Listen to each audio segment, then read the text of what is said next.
Good afternoon, or good morning, or good evening, depending on where you are listening today. Thank you all for joining me today for the third of our Colombia CBIPS lecture series on social justice and the AEC industry.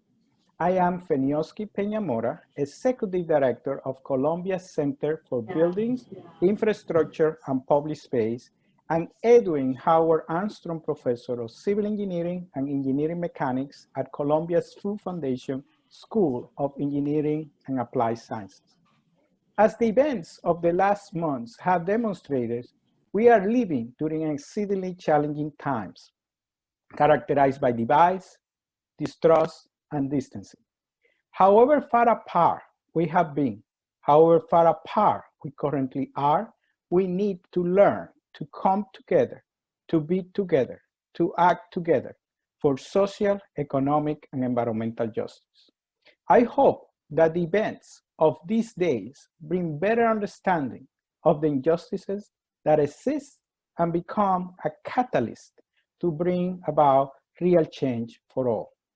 Along with many of my colleagues in New York City and around the world, the faculty and staff of the Center for Buildings, Infrastructure, and Public Space would like to add our voices to those decrying institutionalized racism in the AEC industry.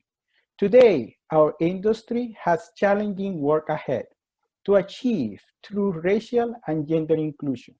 We need to stand with our architects, engineers, contractors, and suppliers from underrepresented and marginalized communities. We need to listen better, to learn better, and to incorporate the lessons of diversity and distress into the way we, working together, can reshape economically challenged communities. We need to build a better future for our industry characterized by respect, opportunity, and collaboration. From mid-May to early September, our COVID-19 lecture series brought people together to address the impact, response, recovery, and preparedness of the architecture, engineering, and construction community in regard to the coronavirus pandemic. The talks also related issues of social, economic, and environmental justice to the new normal post-COVID-19 AEC world. Our speakers in that series were from Beijing, Boston, Chicago, London, Los Angeles, Paris, Porto Alegre, Sao Paulo, Seoul, Washington, D.C., Wuhan, as well as New York City. The 19 weekly lectures in the series can be seen on our website, cbips.engineering.columbia.edu. Today, as we continue our new series on social justice and the AEC industry, I would like to thank the organizations with whom we are collaborating in presenting these lectures. These are the American Council of Engineering Companies, New York. I would like to thank Jay Simpson. The American Institute of Architects, New York chapter. I would like to thank Ben Prosky and Susan Mix. The American Society of Civil Engineers. I would like to thank Stone Smith and Yvette Pearson. The Consortium for Sustainable Urbanization. I would like to thank Lance Brown. Engineering News Record. I would like to thank Jan Tuckman. The National Academy of Construction. I would like to thank Wayne Crew. And NICOVA NOMA, the National Organization of Minority Architects, based here in New York. Thank you, Samantha Jospat and Gregory Schweitzer. The inaugural speaker in the Social Justice series was Justin Garrett Moore, the Executive Director of the New York City Public Design Commission, and an activist with the Black Space Collective. Suzanne Mix, the Managing Director of AIA New York, was the co-moderator and respondent. Last week, the speaker was Mindy Thompson-Fulilov, a social psychiatrist and professor of urban policy and health at the New School. Gregory Schweitzer, founder of Schweitzer Architecture PC and president-elect of NICOVA NOMA, was the co-moderator and respondent. A video recording of all the talks in the series are on our website, www.cbips.engineering.columbia.edu. Now, my co-moderator and respondent today is Alexandra Wagner. Alexander is a civil engineer at Mark McDonald and a recent graduate of our program at Columbia Engineering. She graduated summa cum laude from St. Lawrence University with double with a double major in physics and mathematics in 2019, and magna cum laude from Columbia University with a civil engineering major this spring. She has recently been awarded the Tullio Bori 51 Award in Civil Engineering from Columbia University for her promise of professional achievement in the industry. Alexandra believes strongly in understanding diverse perspectives, engaging in dialogue, and being a part of positive change. Over her academic career, she has come to realize the significance of interdisciplinary solutions and collaboration with stakeholders. As a recent entrant to the professional world, she hopes to utilize this mindset to be a voice for inclusive design. Thank you, Alessandra, for being here with us today, and the screen is yours to introduce our speaker. Thank you. Is Kerry Scom, Global Practice for Social Inclusion at Mott MacDonald. Kerry has a passion for social inclusion and development and nearly 20 years of experience with positions in consultancy, the public sector, and politics. She's worked across a variety of sectors, including health, transport, environment, energy, international development, buildings, equality, and diversity. Kerry leads a global network of social inclusion and development specialists at Mott MacDonald, working with clients to help ensure that projects, infrastructure, and services deliver more socially inclusive outcomes. Kerry and her colleagues provide research, assessment, consultation, engagement, and advice for local, national, and international clients in both the public and private sector. Her professional priorities include working with clients to understand and evidence the social impacts of infrastructure investment, making a positive difference in the community she works in, and maximizing outcomes for those who are most vulnerable. To learn more about our speaker, please visit the CBIPS website. Kerry, thank you for being with us today. The screen is yours. Thank you very much, Alexandra, for those kind words of introduction. Can I start by saying how honoured I am actually to have been asked to take part in this series on social justice. It's wonderful to have an opportunity to talk to you all about a topic that I'm very passionate about and have had the pleasure of dedicating my career to so far. I had the privilege of also meeting some of the Columbia University students and lecturers earlier on this year, back in January, which seems a long time ago now. We had a delegation over to the UK and had a chance to present to you on some of the topics that we're going to discuss today. So it's a delight to be able to continue that engagement. So let me start by talking to you a little bit about Mott MacDonald, if I may. I don't know how much the audience is aware of the organisation that we are. So traditionally, we are an engineering business, got significant client base in core infrastructure sectors of buildings, energy, transport and water. But to complement that over the last few decades, what we've done, we've added to our engineering expertise with a wide variety of skills and services to make sure that we are providing a more holistic service offer to our clients. So some of the variety of skills that we've added to our company are set out on the screen there. So we're a global business. We work in lots of countries and work with lots of clients all around the world. I think we have about 16,000 staff, give or take. We have offices in 50 countries, total of 170 permanent locations, and we work in about 135 different countries. So we have people all over the place, doing lots of different things. Something we're really proud about, and which we always kind of take a chance to mention, is that we are an employee-owned company as well. And that affords us independence and flexibility, and we think it makes our working culture quite special as well. So let me talk to you now a little bit more about our purpose, I guess our vision as an organisation. So you can see that written on the slide here, and I'll just read out the first little bit of that. And as a business, Mott MacDonald want to improve society by considering social outcomes in everything that we do. Excuse me. So we see this as a very core part of the services we want to provide our clients. We want to take all of the opportunities we can to make a real difference to the projects, through the projects that we deliver in the communities, and leave a positive legacy through our work. So a little bit more about me. I'm not going to add too much more to the kind of introduction that Alexandra gave, but as a global practice leader in our business, it's my job to link up all of the social inclusion professionals we have across the world. So I lead a network of about 500 people. I'm not an engineer by background, so I'm very much in the minority in our business. My background is social science, so I'm kind of trained in delivering social inclusion and development services and have those skills, but I have been working in the infrastructure and engineering sector with Mott MacDonald for over 13 years. So I apply all of those skills to the infrastructure sector. And I think the really important thing to say is that I and colleagues like myself in Mott MacDonald work in a very, very integrated way with our engineering and infrastructure colleagues. And that's the way that we are able to deliver community responsive services to our clients. So with that brief introduction out the way, I'd like to start by asking quite a simple question, and that's, what is the purpose of what we do in the architecture, engineering and construction industry? So what is the purpose of infrastructure? It's a pretty basic starting place, I suppose, but I wonder how often we ask ourselves this question. Now, in my world, through my lens as a social scientist, it's quite an easy question to answer. The primary purpose of infrastructure and our built environment is very much to serve the needs of communities, to deliver better outcomes and to improve quality of life. So if we think about our transport infrastructure, our highways, our transit, our airports, all of those things exist to connect people.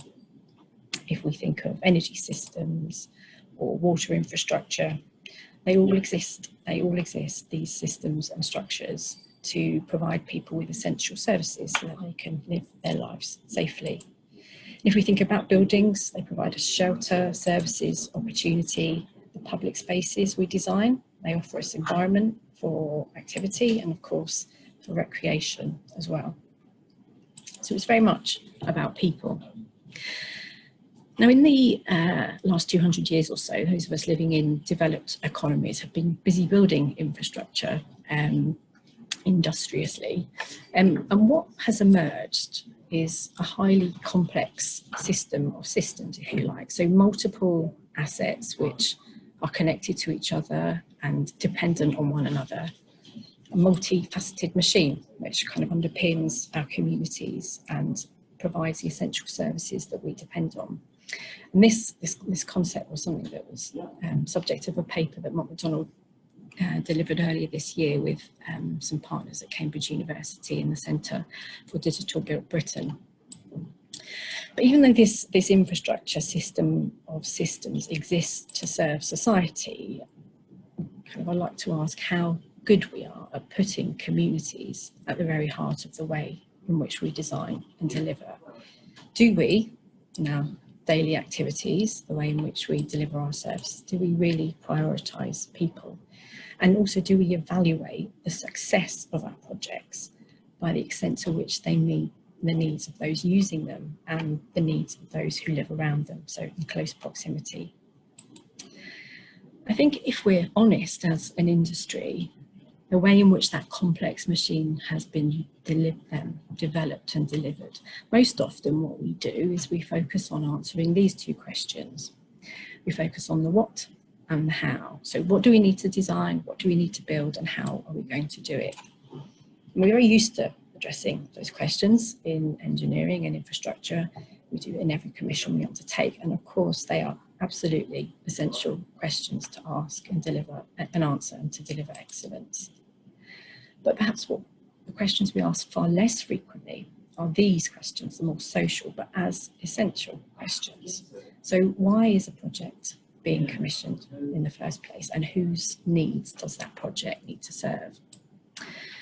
I think if we skip over these questions too quickly, don't give them much attention, or indeed don't ask them at all, we risk not meeting the ultimate purpose of the infrastructure. So local needs and user priorities may get overlooked, opportunities to maximise social outcomes, to address inequality may get missed, and as an industry, we may be at risk of failing to meet our responsibilities around social justice. So a few challenges for us there at the outset. But to be more positive, this I think, is an exciting time, because the industry, the expectations of it, and our own expectations and volition, all of that is beginning to change, and there are lots of drivers behind that.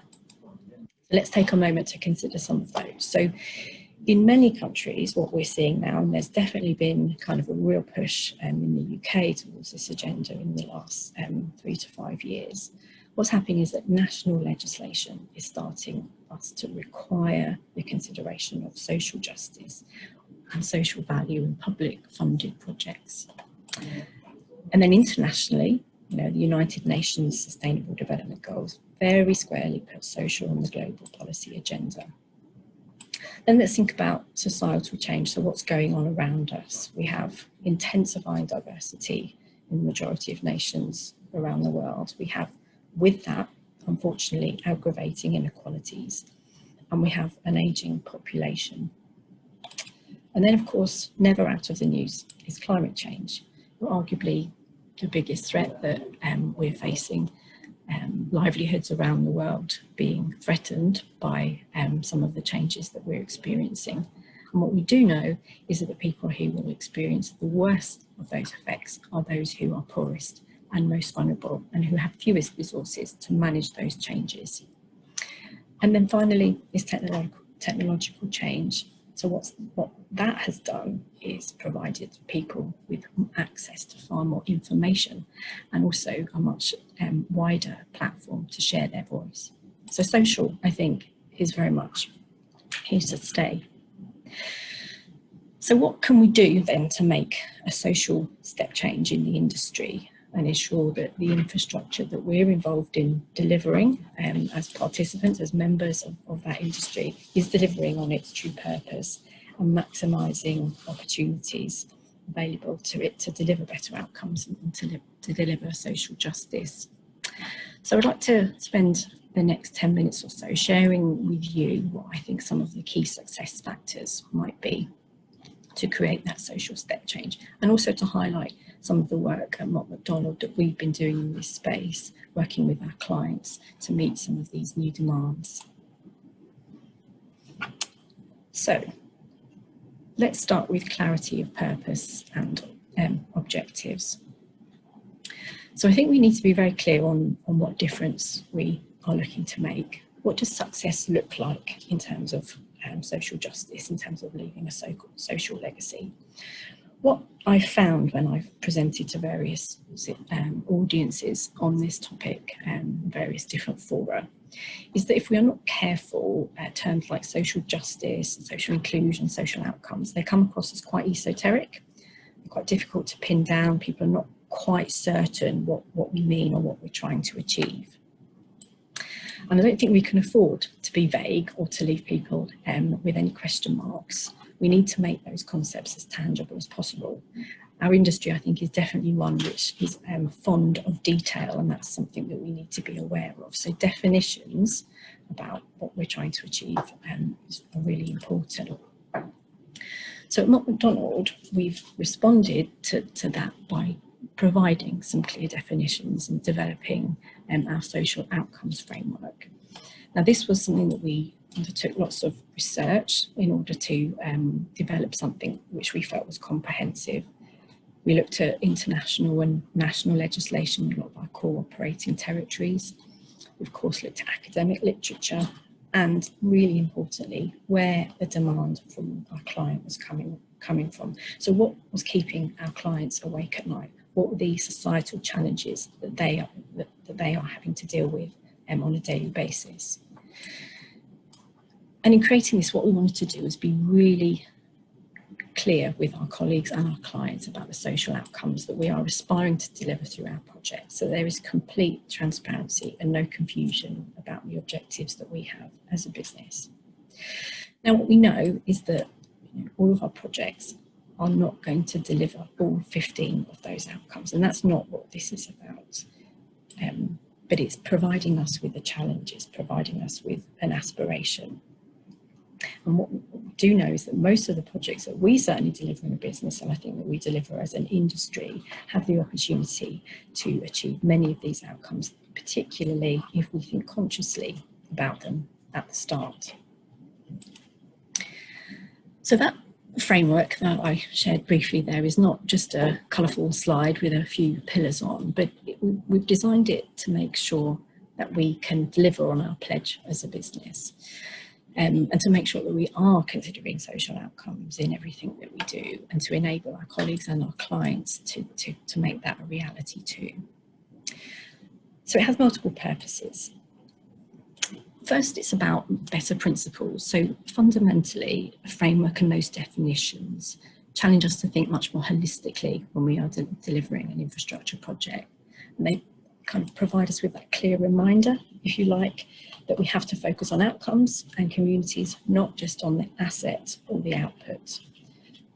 So what's the end point that we're trying to get to? It also aids better understanding. So what we're starting to do now in our business is to use that as a risk and opportunity matrix, so that we are consciously thinking about avoiding any negative outcomes and thinking proactively about how we can identify positive outcomes too. Third, it's about design. So a lot of the projects that McDonald get involved in kind of our design projects, and that's kind of a key feature, of course, of our industry. So the framework that we've developed includes sector-specific design guidance, which we've been developing using social and engineering input to support us deliver infrastructure which does promote better accessibility, inclusion, empowerment, resilience and well-being. So it gives our colleagues and some clients some sort of tangible steps to take in order to integrate better principles into their projects. And finally, and I think this is a really important one, which I'll come on to a bit later, later on, it's about better decision making. So underneath the framework that we've developed, we're developing a list of indicators to support our clients to forecast, to measure, to evaluate the extent to which their projects are delivering social outcomes. Because we really have to make, if we're kind of serious about this, we have to find a way of assessing the success of the project in terms of its ability to serve communities and enhance the quality of lives. These outcomes shouldn't be a bonus, so we need to augment the traditional cost-benefit analysis to bring in these social considerations into the decision-making process. So number 2, in terms of success factors, and that is ambition. So leaving a social legacy, I'm sure you will all be aware, is not a quick fix, nor is it easy, but that definitely should not dissuade us as an industry from having that aspiration to achieve it. Now, from our experience, kind of working in this space for the last decade or so, we think there are different levels of ambition in the sort of social justice and social value space. So compliance, that little box on the left there, is about doing the minimum, if you like. It's very important to get right. It's ensuring that legislative and planning requirements are met, that we are ensuring that we conform with planning requirements, and that social risks are managed. So we're maintaining the status quo and making sure that their disadvantages aren't a result of our projects. And then there's the creation of opportunity. What can we do to improve participation and equality? And then the gold standard, if you like, transformation on the right-hand side. And this is about using infrastructure projects to identify ways in which to deliver really long-term change. This is where the word legacy comes into play. So what can we do through our interventions as an industry to tackle entrenched inequalities, to increase access to decision-making, maybe through our interventions? And employment, even challenges around changing social norms. Now, it's not always possible through our projects to have a transformative effect, but again, it's about having that ambition. So that's a position that we very much started to take as a business in the last 12 and 24 months, starting with that transformation in mind. So to help us do this, again, we've developed a model, a tool, kind of really provides those practical steps to our colleagues and to our clients to really embed this into the way that we're delivering projects in the infrastructure sector. So this is a very high level look at our social transformation model, and it's set around, you can see, those 3 levels of ambition across the top and the stages of a major project down the left-hand side there. And what you find in the cells are some very brief examples of actions that could be taken to move projects from a position of compliance through to creating opportunity, through to enabling more transformative change and delivering on social justice and social legacy principles. And it's designed to help us as a business achieve our ambitions and kind of deliver on our purpose and our pledge. And it's designed very much to create a more socially inclusive asset. And as a business, what we're doing is embedding this into our project delivery process so that we can use it to show our clients that we mean business with regard to making our projects more socially inclusive and how we can better meet the needs of their communities. So number 3, I think, in terms of critical success factors. So I think now is the time for innovation and also confidence as an industry. We've already spoken about the changing global policy landscape and the world that we live in, which is very much kind of seeing different norms. And we're very much being nudged, I think, as an industry to putting social justice at the very forefront of the projects we deliver. But actually, methodology, approaches, activities, services, they've not necessarily caught up. So there is a need for us to innovate and be confident with regard to this agenda. So I've mentioned some of the things we've been doing with regard to innovation. But added to that, we do need, as an industry, some confidence to do things differently. So does it require a leap of faith? Well, maybe not, but it probably does require us to feel a little bit uncomfortable at times, I think, as we make a step away from perhaps more traditional approaches to kind of delivering infrastructure projects to something which meets that social agenda. And what we definitely need to do, I think, is act before perhaps we have all the data that proves that we should do so, because the reality is that really the time to make a difference is at the stage of the project where we actually know least, we have least data, and there is least detail. And the graph on the screen there is something that's very simple, but we use to sort of illustrate that point. So social justice is something that very much needs to be thought at the beginning of that curve. So it needs to be built into the foundations of what we do. We need to be asking the why and the who questions right at the beginning, thinking about outcomes that we want to affect so that these can be reflected in strategy and in options. So the right skills are brought into the team, the activities are integrated into project plans and into the project budget, and so that time is allowed in the programme for engagement.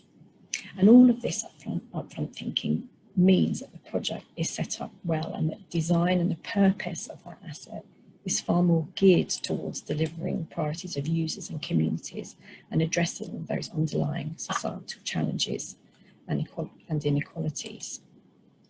So I think quite simply, perhaps what I'm saying is that timing is everything, and that upfront confidence is needed and a bit of conviction to make the step change that we need and to put us in a position where, as an industry, we are able to deliver and achieve more of a social legacy.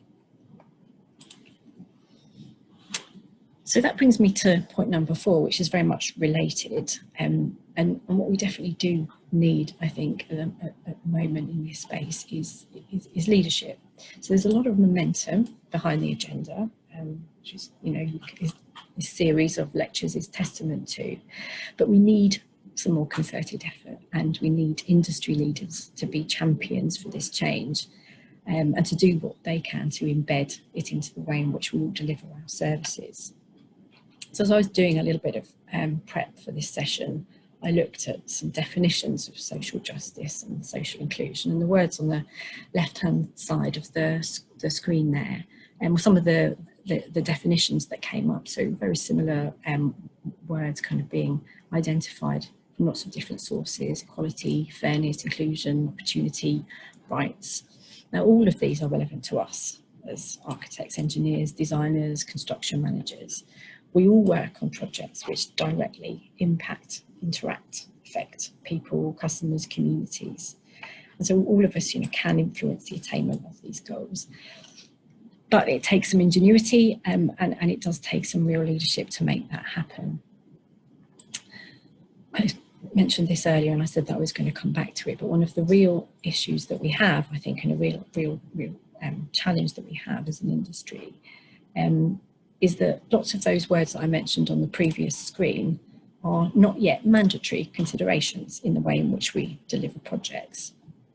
So they're not built in as statutory requirements, for example, into procurement and business case processes. Valuation of the things that we design and that we build tends to be stacked, perhaps not almost exclusively, but almost in favour of economic return on investment. And traditional appraisal isn't really designed to think about who are likely to be the beneficiaries and how the benefits of whatever we design and deliver are actually going to be distributed amongst our communities. Kind of one of the things we often say is that, you know, kind of the way traditional appraisal is set up is that benefits that are hard to count generally just don't get counted. So a lot of the social impacts of interventions tend to get downplayed. So there's a need to challenge that approach and develop ways in which we, as people who are responsible for designing and delivering projects, can build in our own checks and scrutiny, and that kind of, you know, some of the tools that we've developed in our particular business are very much designed to do that. So the final thought on success factors is diversity, and I think this is kind of a real critical one. It's not really enough for us to rely on a singular set of minds to deliver something which is socially inclusive, which will leave a better solution, a better asset for our communities. We're not going to get that best solution without engaging with those who will be directly affected by our projects. Sometimes there's a little bit of anxiety and nervousness around engaging on some of the big projects that we undertake, but it's a way of mitigating risk and actually getting community buy-in, which delivers and kind of results in a better project. So we can't know as kind of professionals better than people who are going to use and live around an asset what the priorities they have are and the needs that they have. It also requires a diversity of professional minds too to deliver a holistic solution, and something that kind of bears in mind the trade-offs and draws on a variety of experience. And through working together, I think one of the things that we can do is develop something which is much more future-proofed, projects which will meet the needs of future generations to come and that deliver a social legacy as much as a technical one.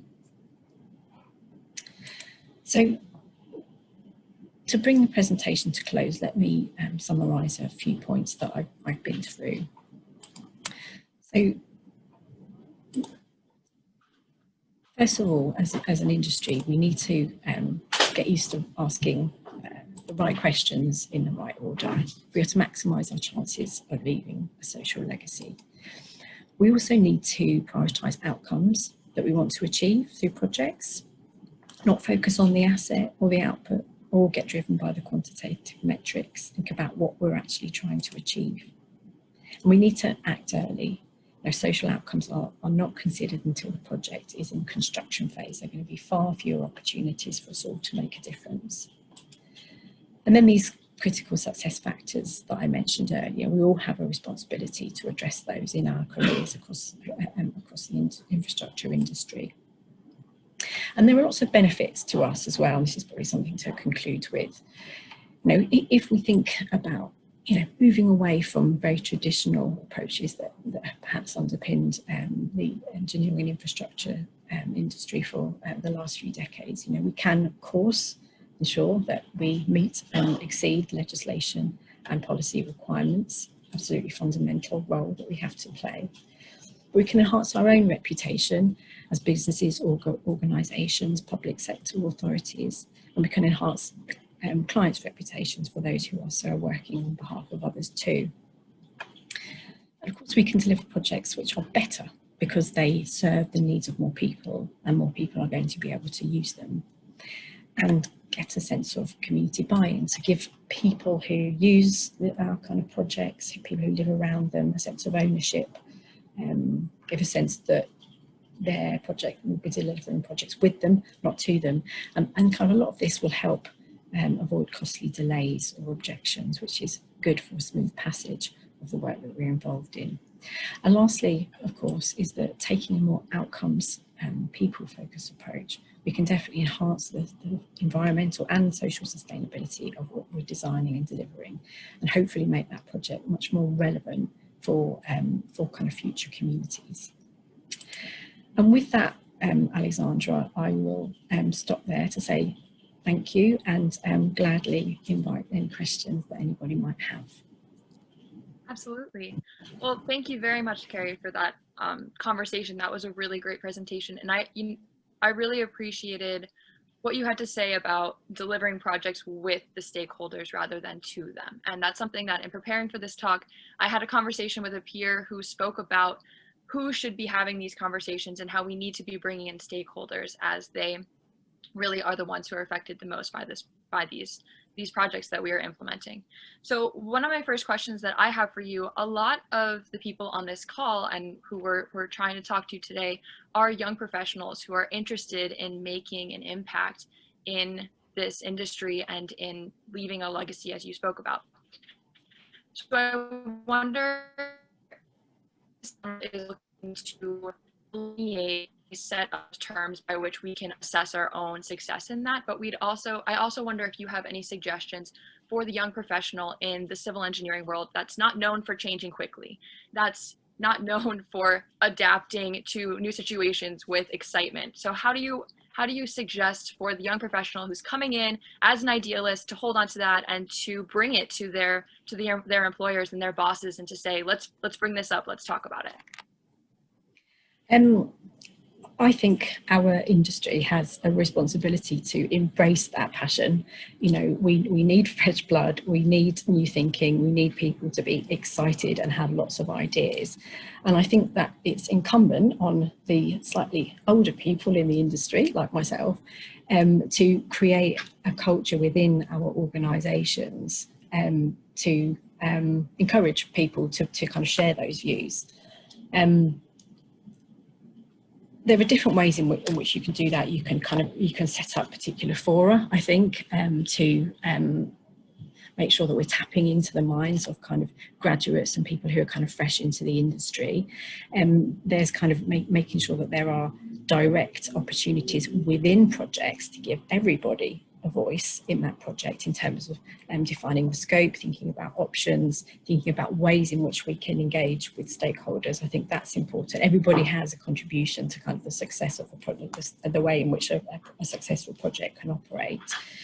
And then also it's given early career professionals the opportunity to engage in lots of different parts of the project process, so that we're not just, I think I've seen this a little bit in the industry, is kind of we tend to sort of take graduates and maybe put them in kind of like, can you do sort of a lit review, or can you look at can you support this particular process, but empower them a bit more to get involved in every stage of the project, so that they can bring those fresh ideas in throughout that project life cycle. So there are different ways which are incumbent on senior people within businesses and in the industry to kind of engage with career professionals. But I would also completely endorse and encourage graduates and peers of that sort of, at that level of the career, to not be shy, be confident, and bring that passion, because we need it. And some of the changes that we've been talking about, over the last kind of 20 minutes, half an hour, absolutely rely on that new thinking. We're not going to be able to change or evolve our industry with that kind of singular set of minds. Absolutely, thank you. Thank you. I just want to thank, again, Kerry, for such a wonderful presentation, so very kind of thought-provoking. And thank you again, Alexandra, for being the co-moderator today. And really that particular question about the kind of the next generation, the generation that is coming into the field and that will be coming, how they can play a major role. What I would like to add, what just Kerry said, is that please do not get tired of speaking. Sometimes the first time that you speak, you're not going to be heard.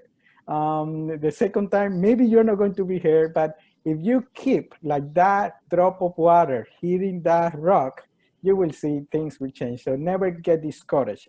We really need that kind of that voice of conscience sometimes that we sometimes don't hear. We do. So yeah. We need to be challenged. Yes, we do need to be challenged, and particularly when we're so busy, like trying to address certain issues. Sometimes we kind of don't listen very well, and I think we should really be listening. I think that's what your talk was very good in highlighting, that we need to incorporate those voices that are not usually heard or they are not in the table. How do we ensure that they are involved, that they are included in the table where decisions are making, particularly in those early phases when it's more impactful? And I think that's something that also the diversity that you spoke in your presentation, diversities, gender, racial expertise, but also generational. I think we all have to bring that into there. And we have a question related to that from Samantha McBride. She's the Director of Research and Operations at our own New York City Department of Sanitation, the strongest.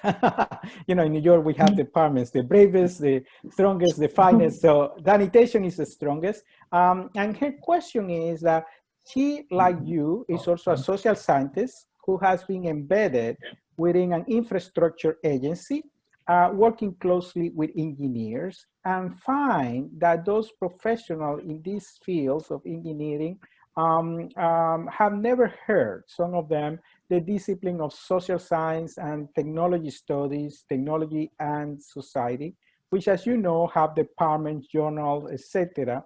How important is to introduce engineers in these fields, which bridge the divide between humanities, social science, and natural science and engineering?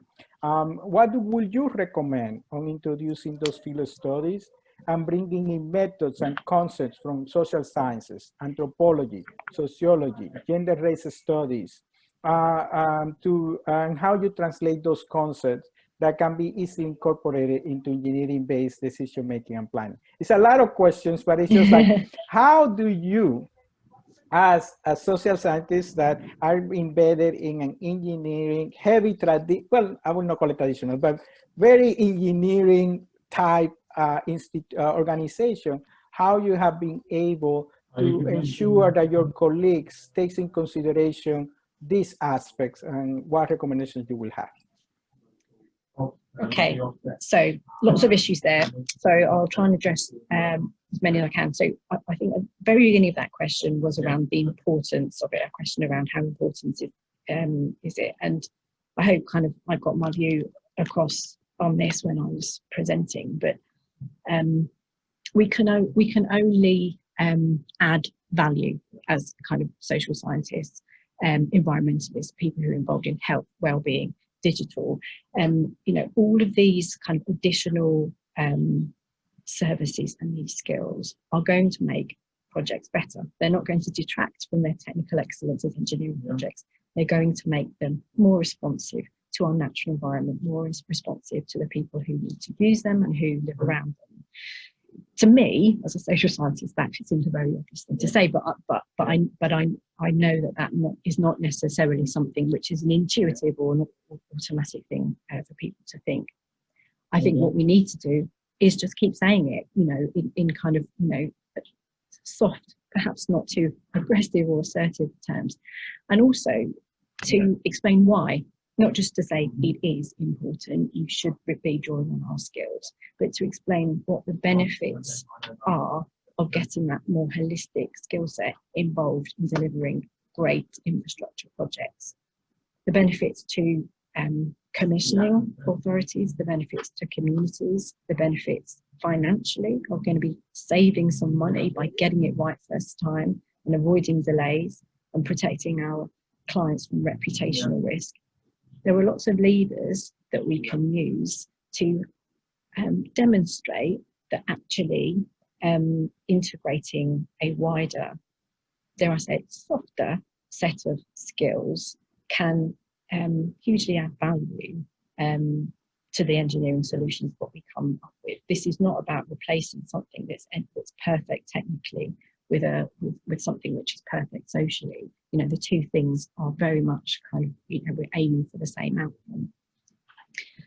I think in my experience, the message doesn't always land the first time, but that's okay. You know, whenever you kind of introduce a new concept, people don't necessarily embrace that straight away. What I have found, I feel very lucky to work for the organisation I do, but even talking outside of my organisation as well, and talking to clients and some of our competitors as well, is that people want to do this. When we talk about delivering a community legacy, a social legacy, being better in terms of outcomes and social justice, no one thinks it's a bad idea. You know, everyone thinks, well, yeah, actually, this is what we come to work for. This is what we want to do.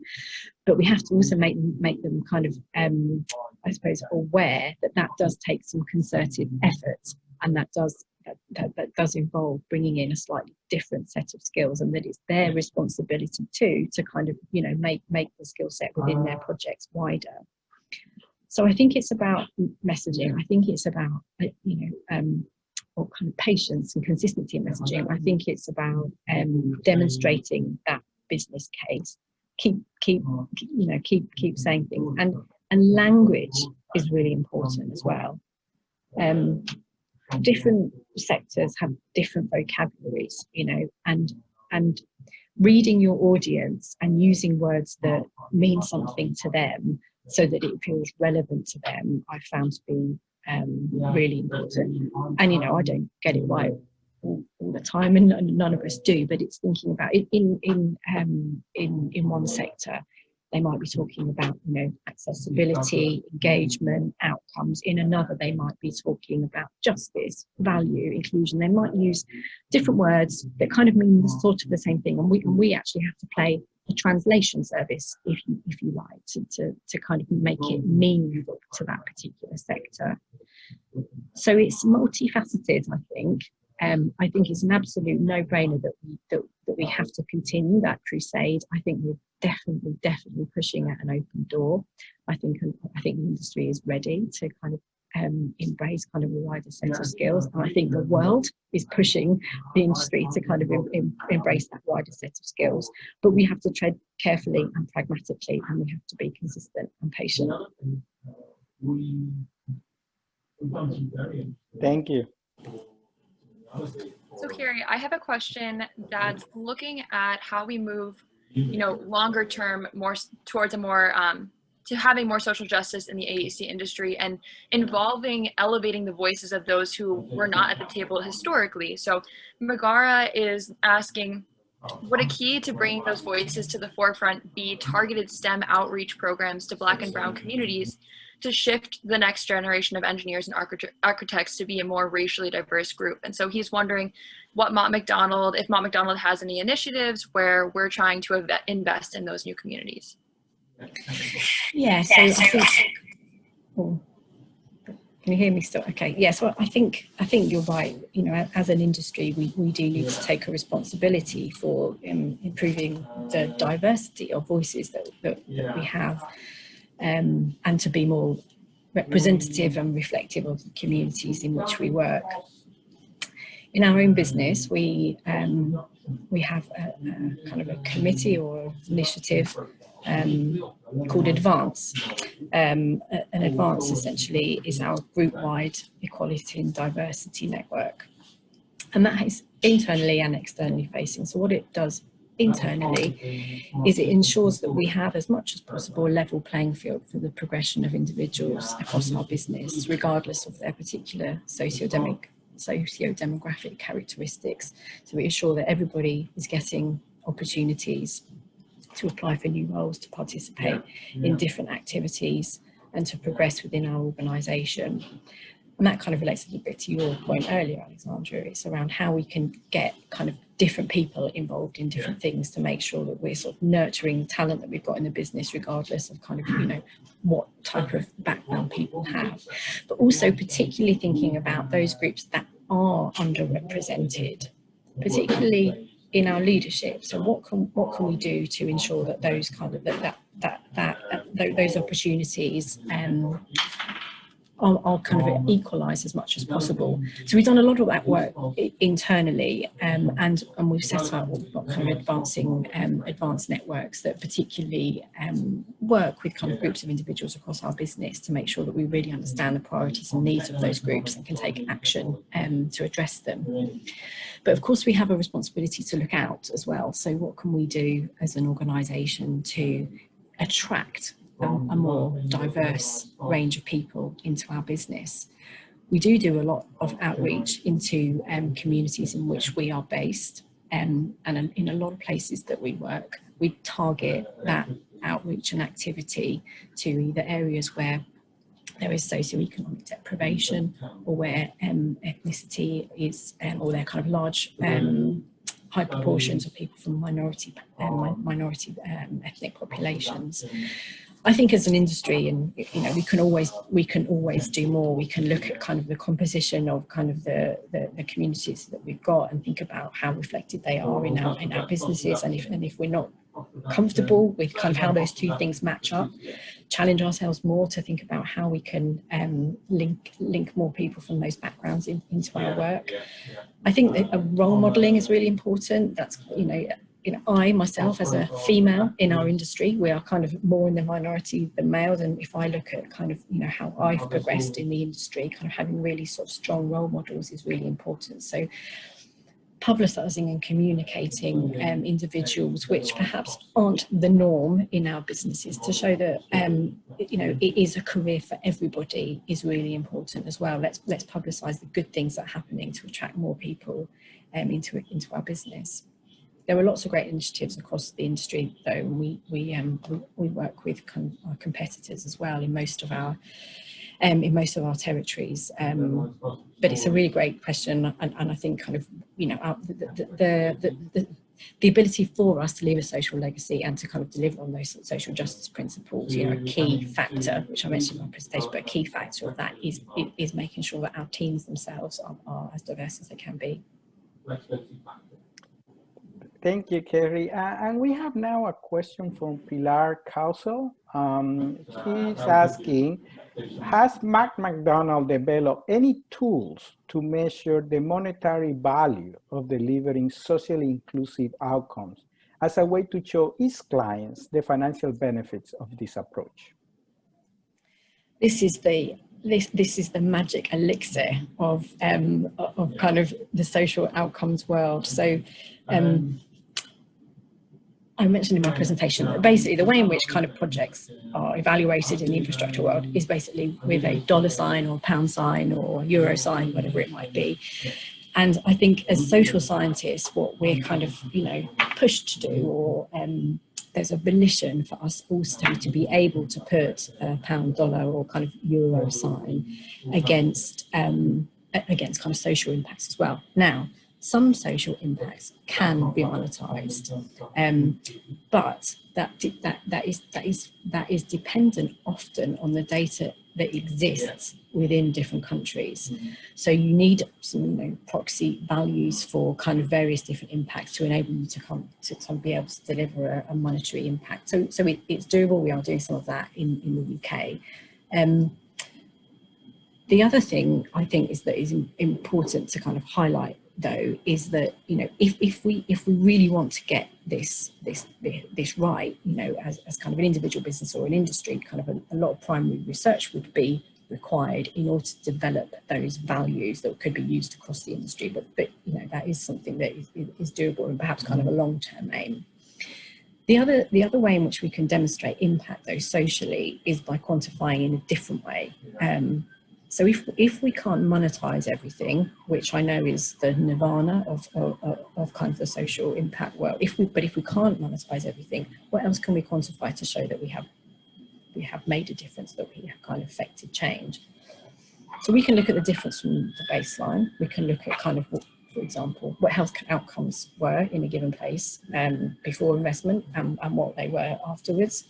We can quantify where how many people are going to experience those types of impacts. We can not just look at the sort of number as a sort of a macro number, but we can subdivide it. So we can look at the numbers of people from deprived backgrounds, the number of people who are unemployed, the number of people who have a disability. We can look at how those benefits are distributed amongst organisation.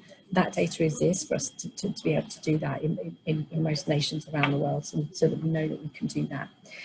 And we can also look at kind of geography, so we know where these benefits are going to be experienced.